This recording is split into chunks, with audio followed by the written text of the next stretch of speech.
how to stop absorbing other people's distress. I thought this was important today because we have a lot going on.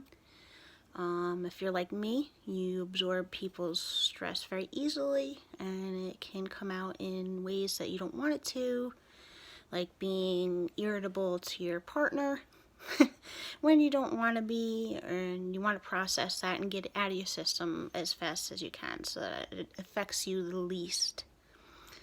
You can get tired and sick when you're around toxic people. Noise, violence, negativity, rushing, if you have a lot to do. And hopefully not, but some people do deal with family members that yell or partners that yell. That can be very abrasive to our mental well-being. And if you don't know how to handle that and diffuse it from your body, it can build up and not be healthy for you. So I wanted to just get on here and give you guys a few tips on how to center yourself and try to prevent a buildup of that.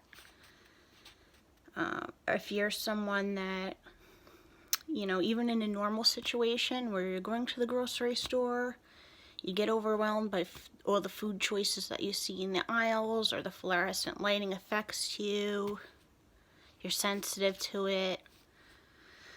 The long lines, I know I hate waiting in the long lines. It gets me a little irritated. It's important to ground ourselves in overstimulating environments like that.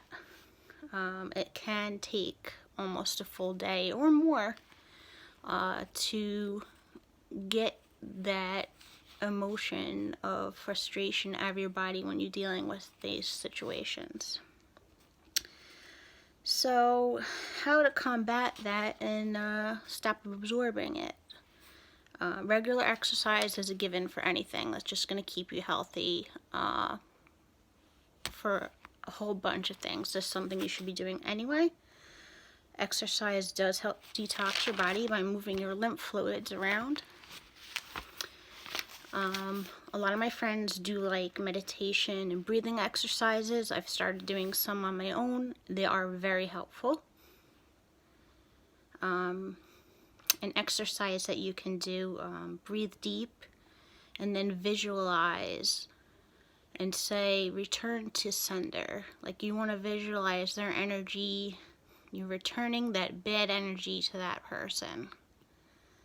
The power of actually saying it out loud, you don't want to think it. You want to actually say it out loud, because that's the power of your voice is very commanding, and it can actually expel toxic energy from your body.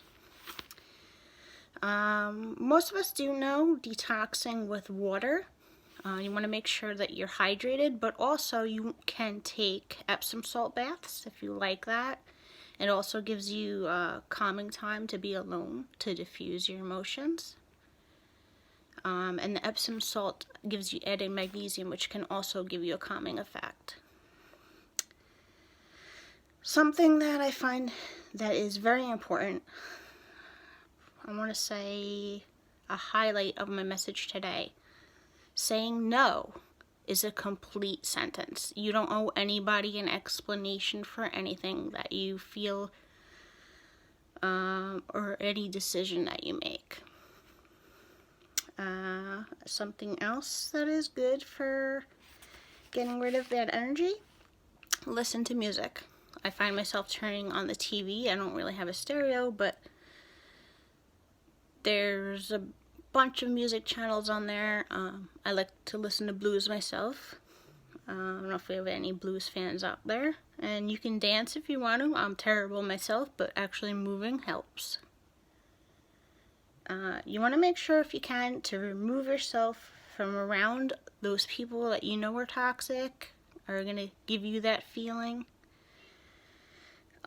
Sometimes you feel like it's you, but when you remove yourself from the situation, you calm down and you know it's not you, it's someone else giving you that effect. So don't let it build up in your body. Be mindful of how others affect you and how situations affect you. certain environments may affect you, and then build the tools in order to handle it so you can stop a situation from happening before it starts. An interesting thing that I have read today, Ohio State University actually did a study, and people that take Tylenol actually have decreased ability for empathy for others. Thought that was really interesting. So something with the drugs decreases your ability to empathize with other people. That was, let's see, done back a few years ago, but if you Google it, you can find it if you want to read more about that.